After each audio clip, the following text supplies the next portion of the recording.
회귀 분석을 통한 인과 추론을 위해서는 사실 이 데이터 구조가 굉장히 중요한 역할을 한다라고 할 수 있어요. 왜냐하면 이 데이터 구조를 통해서 이 셀렉션 바이어스를 야기하는 이 컨파운딩 팩터를 효과적으로 통제할 수 있는 이런 디자인을 보다 잘 고안할 수 있기 때문인데 그래서 이번에는 인과 추론을 위해서 왜 패널 데이터 구조가 더 선호가 되는지 그리고 패널 데이터 분석에 있어서 이 픽스드 이펙트가 어떤 중요한 역할을 하는지에 대해서 한번 자세히 살펴보도록 할게요. 데이터 구조는 여러분들 잘 아시겠지만 크게 세 가지로 이제 구분을 할 수가 있는데 특정 한 시점에서 여러 유닛에 대한 정보를 포함하는 데이터를 이제 크로스 섹셔널 데이터라고 얘기를 하고 뭐 일반적으로 뭐 특정 시점에서 어떤 서베이를 통해서 데이터를 모으면은 그게 이제 크로스 섹셔널의 어떤 대표적인 예시가 되겠죠. 또 어떤 하나의 유닛에 대해서 시간에 따라서 변화를 관찰하는 데이터를 어떤 타임 시리즈 데이터라고 얘기를 하고 보통 이제 뭐 주식 가격 추이라든지 아니면은 어떤 한 국가에서의 어떤 GDP 추이 혹은 뭐 실업률 추이 이런 것들이 이제 대표적인 타임 시리즈 데이터겠죠.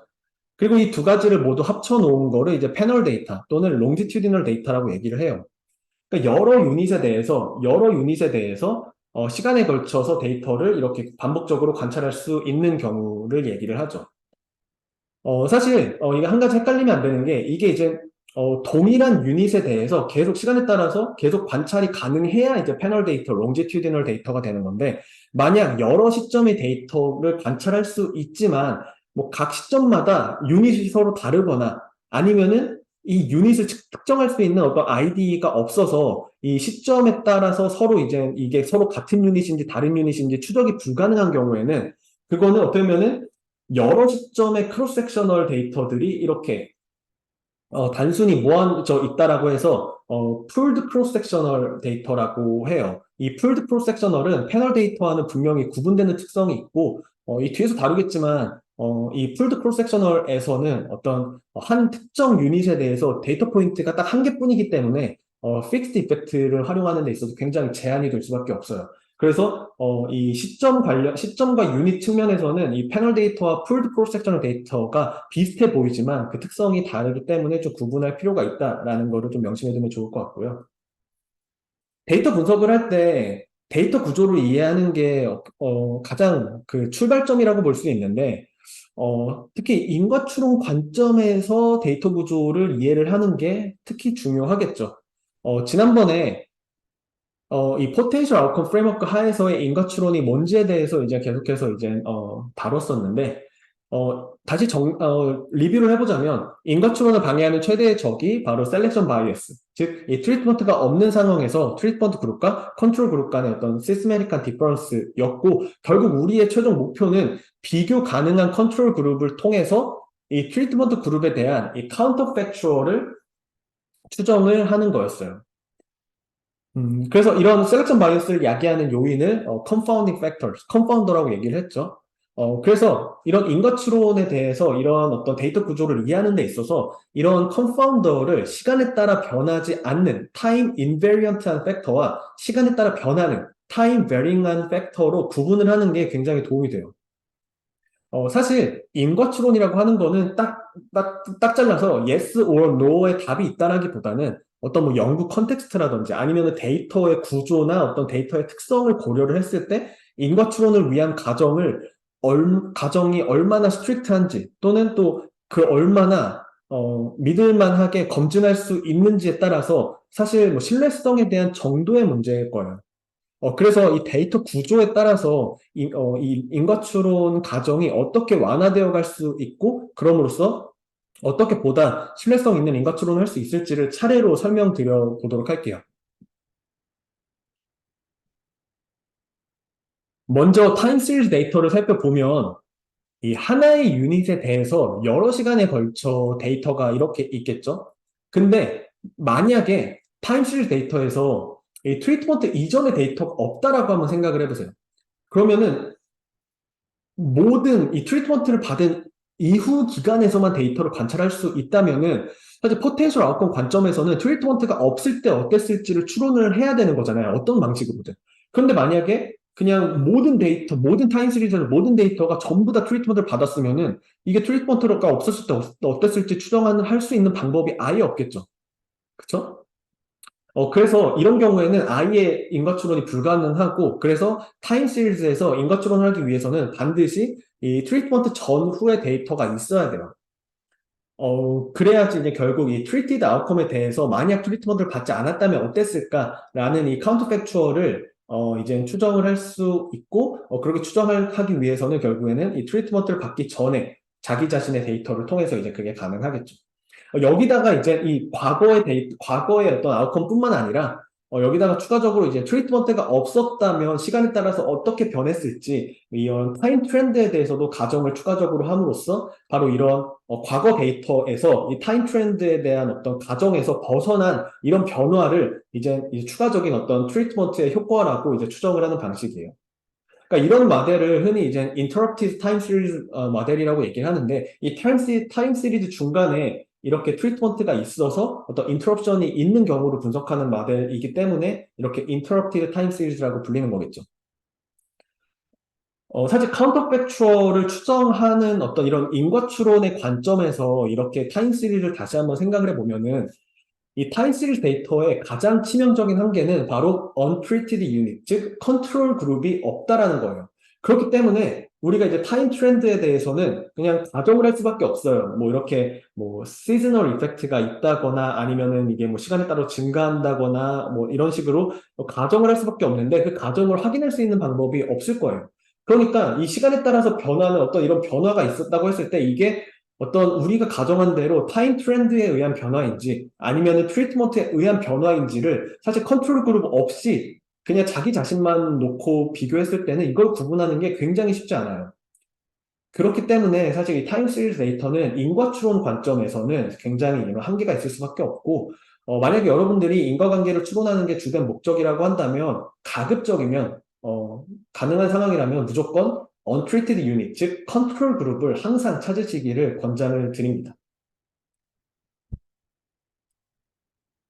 이렇게 컨트롤 그룹을 관찰할 수 있는 경우 중에서 사실 가장 간단한 케이스가 바로 이 크로스 섹셔널 데이터일 텐데요. 특정 시점에서 이 treated outcome에 대한 counterfactual에 대해서 이 untreated outcome들을 이제 활용을 하게 되겠죠.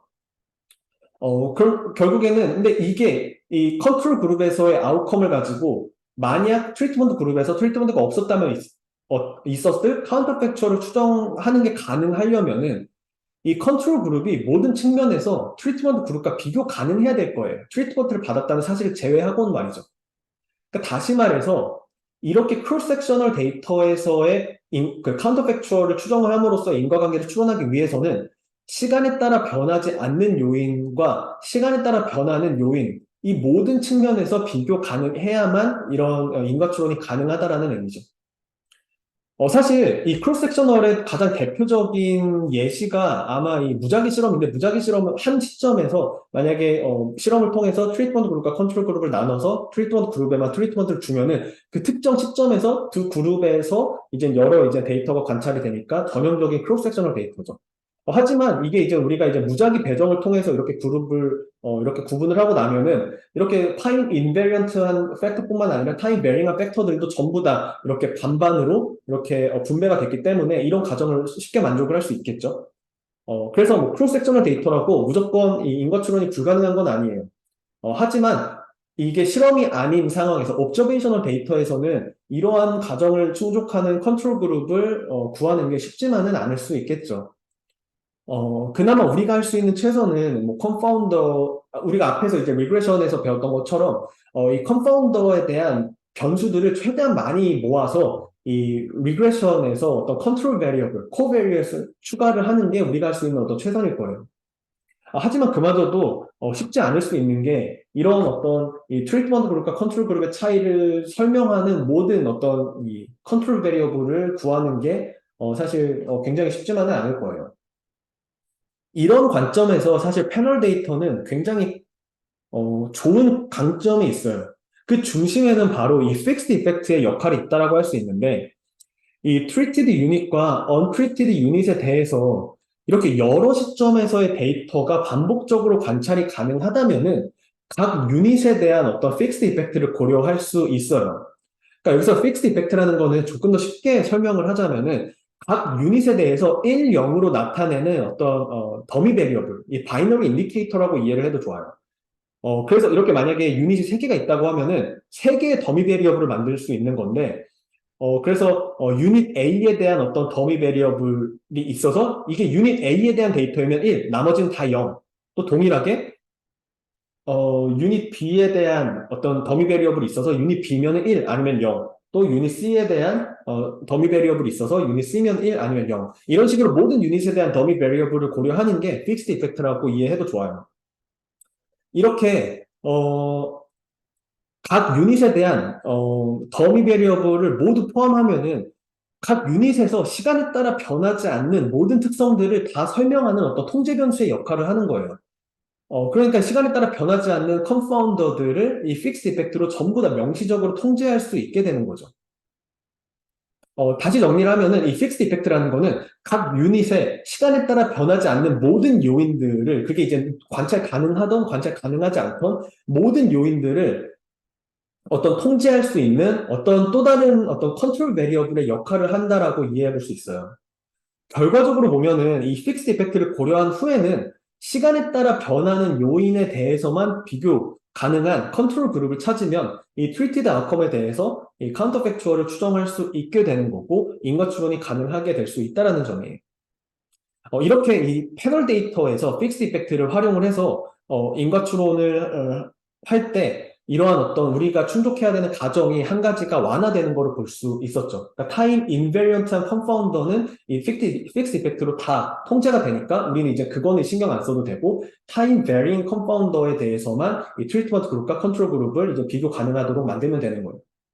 그러면은 만약 여기서 이 타임 베링 컴파운더에 대해서 가정을 조금만 더 완화할 수 있으면은 보다 수월하게 인과 추론을 할 수 있겠죠. 다행히 이 패널 데이터에서 이 트리트먼트 전후의 데이터를 모두 관찰할 수 있다면은 한 번의 찬스가 더 있어요.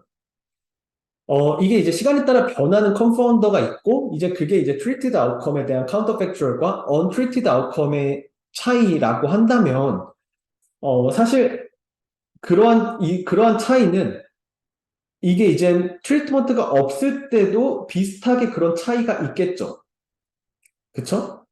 물론 사실 이게 트리트먼트 이전의 어떤 그 차이와 트리트먼트가 있고 난 이후의 어떤 이 카운터 팩추얼과의 차이는 같지는 않을 거예요. 왜냐면은 이 트리트먼트가 없을 때 이 트리티드 유닛과 언트리티드 유닛 간의 차이도 시간에 따라서 고정되어 있는 게 아니고 이건 시간에 따라 계속 변할 수 있잖아요. 이건 타임 베링한 요인이기 때문에.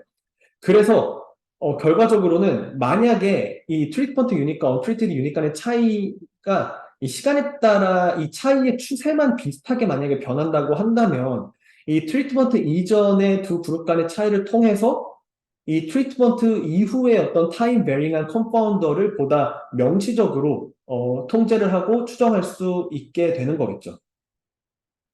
결과적으로 픽스 이펙트를 통해서 타임 인베리언트한 컴파운드를 모두 통제를 했고 타임 베링한 컴파운더에 대해서는 이 트리트먼트를 받기 이전에 트리트먼트 그룹과 컨트롤 그룹 간의 차이를 통해서 완벽하진 않지만 이 시간에 따라 변할 수는 있지만 그래도 어느 정도 이제 많은 부분을 설명을 했으니까 이제 남은 건 트리트먼트가 없을 때 두 그룹에서의 어떤 시간에 따른 어떤 변화, 차이의 변화, 즉 타임 트렌드만 서로 비교 가능하면 인과추론이 가능하게 되는 거죠.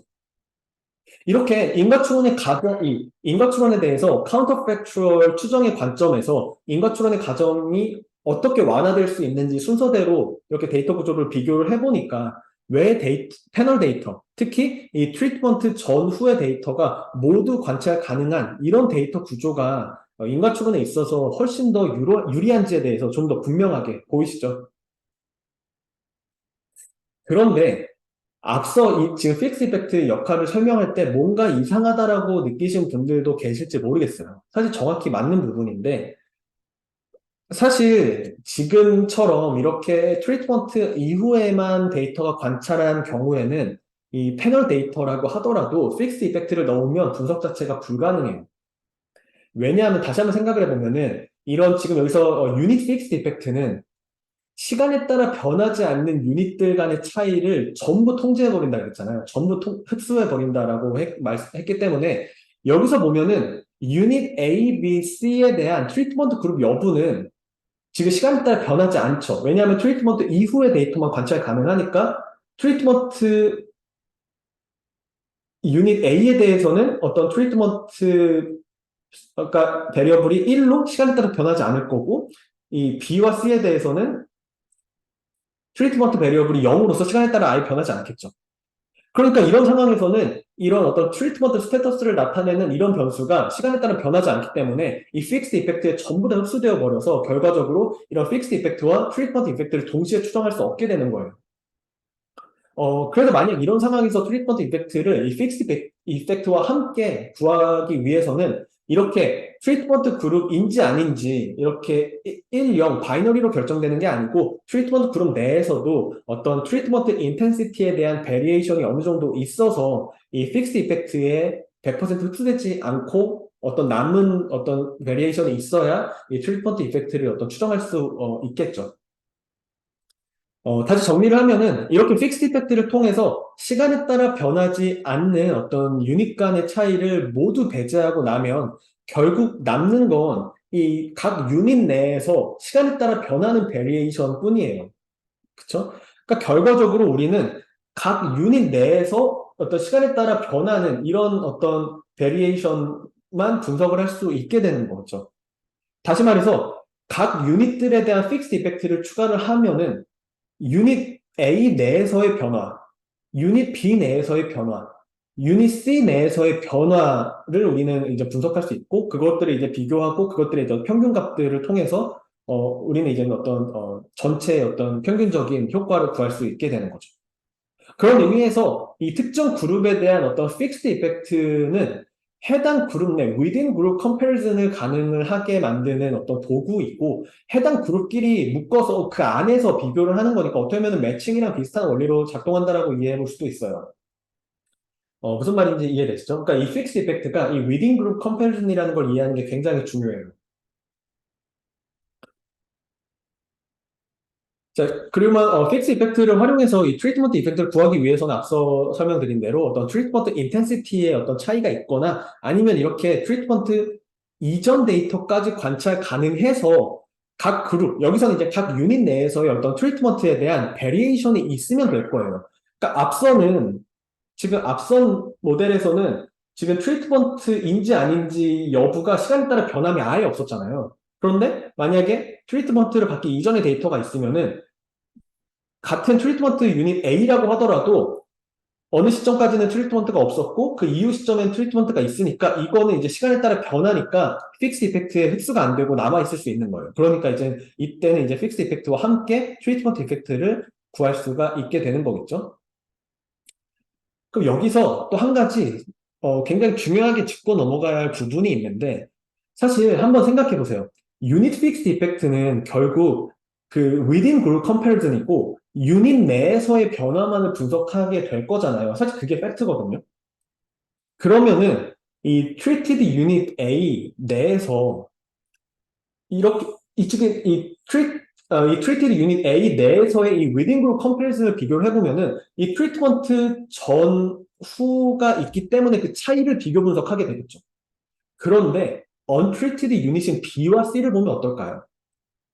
이 B와 C도 분명히 리딩 그룹 컴패리즌을 하게 될 거예요. 그게 이제 픽스드 이펙트의 역할이니까요. 그런데 지금 B와 C를 보면은 그 유닛 내에서 트리트먼트에 대한 베리에이션이 없어요. 그냥 처음부터 끝까지 전부 다 트리트먼트를 받지 않은 상태인 거예요. 그러니까 컨트롤 그룹인 거죠. 그럼 이런 경우에는 A에서는 트리트먼트 이펙트가 어떻게 추정되는지 예상이 되는데 이 B와 C에서는 어떻게 트리트먼트 이펙트가 추정이 될 수 있고 또 어떤 방식으로 트리트먼트 이펙트를 구하는 데 도움이 될 수 있을까요? 사실 이걸 이해하는 게 픽스 이펙트의 역할을 이해하는 데 굉장히 중요하다고 볼 수 있어요. 만약에 이게 제대로 분석이 될 수 없다면은 이 untreated unit, 즉 컨트롤 그룹은 인과 추론에 전혀 도움이 되지 않는 거잖아요. 근데 사실 제가 이제 앞에서 설명을 드릴 때는 이런 untreated unit의 역할은 이런 within group comparison이 아니라 트리트먼트를 받기 이전에 이 treated unit과 untreated unit 간의 차이를 통해서 이게 이제 그 뒤에서 나올 이제 이 타임 베링한 컴파운더를 고려를 하는 게 핵심 역할이라고 말씀을 드렸는데 이렇게 유닛 픽스 이펙트에 의해서 이 within unit comparison만 가능한 상황에서 어떻게 이런 비교가 가능할까요?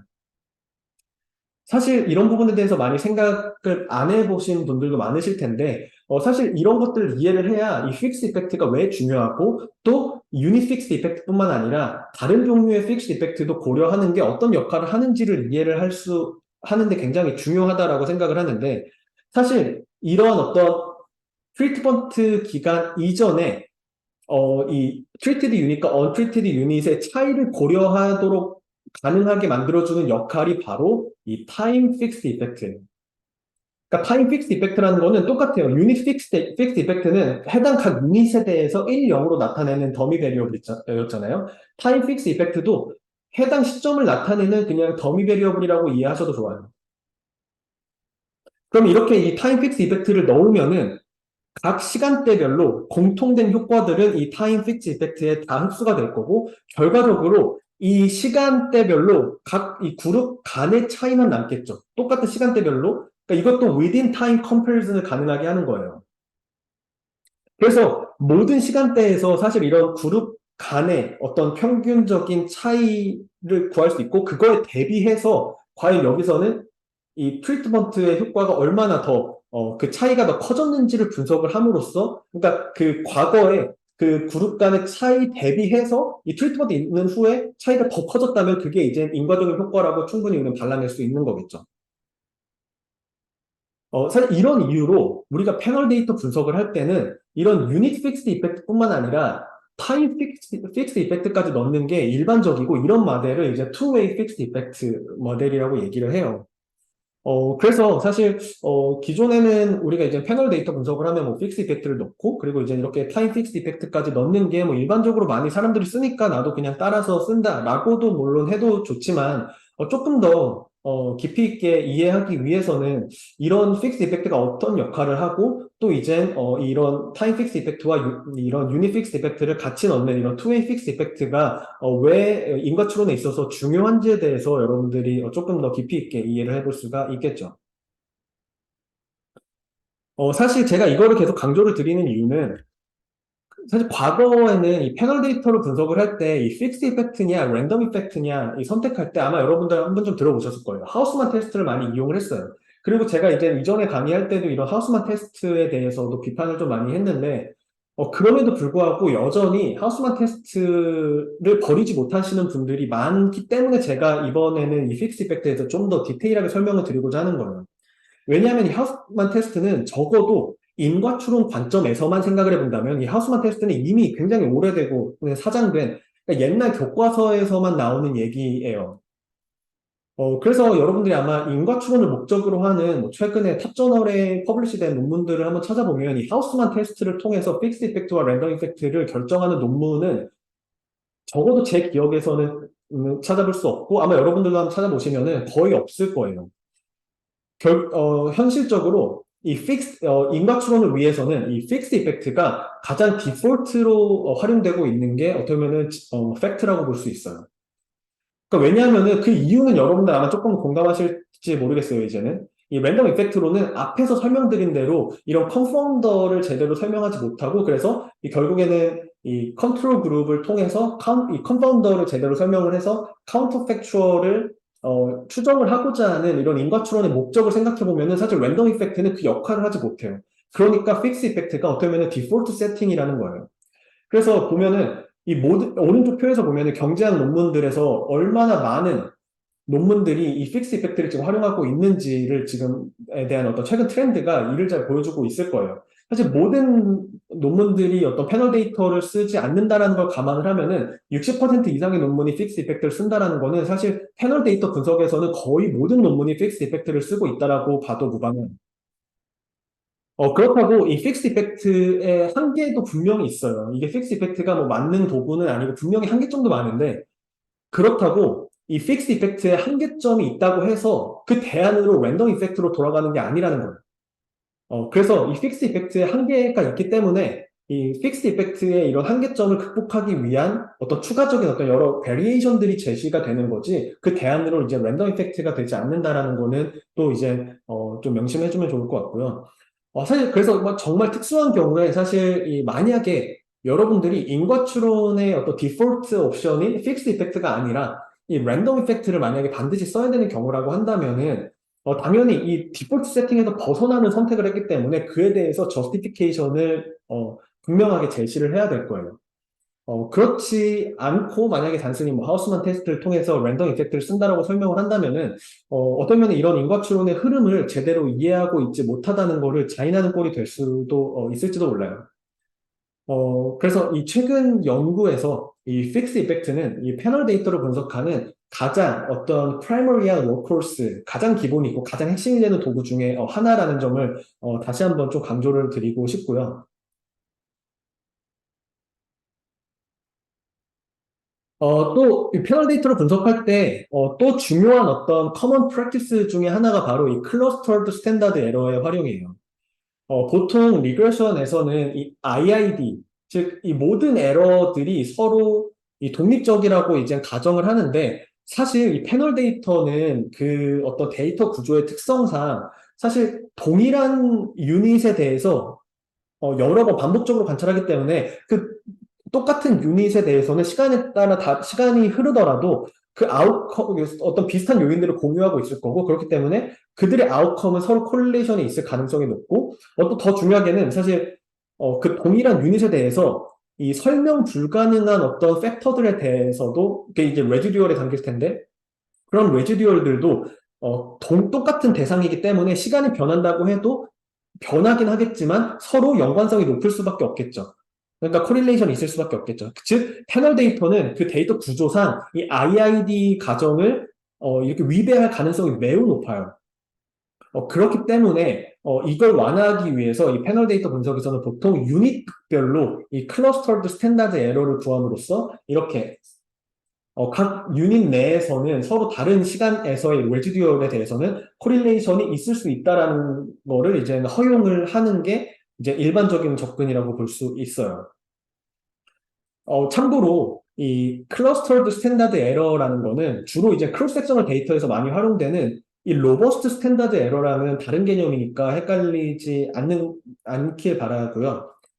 또 이 클러스터드 스탠다드 에러는 이 클러스터 개수가 적으면, 즉 패널에서의 그 패널 유닛이 적으면은 이피션트하지 않다라고 알려져 있기 때문에 일반적으로 기존 연구들에서 보면은 일반적인 관행이 한 50, 이 클러스터 개수가 50개 정도를 기준으로 이 클러스터가 개수가 50개 이하인 경우에는 이 클러스터 부트스트랩드 스탠다드 에러 방법을 이제 많이 활용을 하는 경우가 많은 것 같아요.